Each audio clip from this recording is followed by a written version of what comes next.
Ahojte, zdravím vás, ďalší diel na našom kanáli Dahua Technology Czech and Slovak. Dnešný diel znova bez produktov, ale za to dnes ideme o Dahue. Dnes vám predstavím novinku v portfóliu Dahue a to je funkcia Acoustic 2.0. Ak vás táto funkcia zaujíma, sledujte ďalšie video.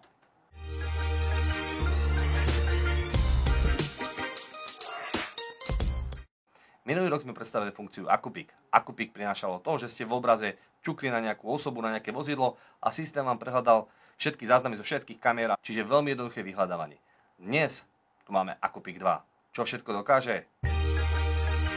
Vieme vyhľadávať nielen osoby a vozidla, tak ako to bolo v Acoustic jednotke, ale v rámci Acoustic 2 vieme pracovať s tvárou a vieme pracovať so zvieratami. To znamená, keď chcete vyhľadať pohyb domáceho zvieraťa, vďaka Acoustic 2 ste schopní toto vykonať. Chcete vedieť, ako Acoustic funguje v praxi, čo teda potrebujeme? Samozrejme, kompatibilný hardware. Nie je potrebné využívať iba naše kamery, môžete používať kamery tretích strán a vďaka našemu IVDčku, respektíve NVR-ku s podporou Acousticu, dokážete funkciu Acoustic vlastne natlačiť na ľubovoľnú kameru. Následne, keď už máte teda kompatibilný hardware a všetko sa vám ukladá do databázy, viem využívať funkciu Acoustic. Dosť bolo teórie, poďme sa pozrieť do praxe. Asi najlepšie vidíte tento záber z našej trenčanskej pobočky, kde táto kamera s podporou Acousticu krásne sleduje všetky tri objekty. To znamená, vidíte vozidlo jednou farbou, osobu druhou farbou, môjho psa Roxy, čau Roxy, tretiou farbou a vďaka tomu pekne vidíte, že každý objekt má svoju vlastnú farbu. Keďže každý objekt vieme jasne identifikovať, bez problémov viete nastaviť rôzne pravidlá. Čiže viem si nastaviť pravidlo, že ak do danej zóny príde osoba, nech sa niečo vykoná. Alebo si nastavím virtuálnu čiaru a poviem, ak cez tú čiaru prejde zviera, zase nech sa vykoná niečo iné.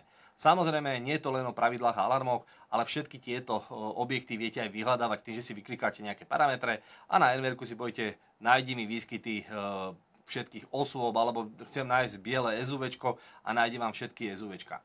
Ak chcete presne vedieť, ako sa s tým pracuje, ako to presne nastaviť, odporúčam sledovať nejaké budúce video, kedy kolega Michal bude robiť how to, to znamená už konkrétne technické video.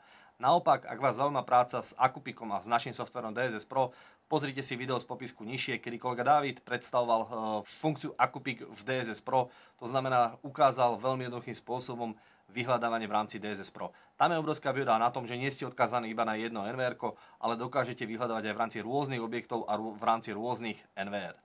Na dnes je to všetko. Videli ste, aké je to veľmi jednoduché, ako ľahko sa pracuje s funkciou Acoustic a kde sme sa posunuli v čase, keď to porovnáme s tým vyhľadávaním kedysi, keď ste museli pracne sledovať celý záznam, možno s nejakým zrýchlením, ako ľahko AI umožňuje vyhľadávať objekty dnes. Vidíte, že je to o mnoho lepšie.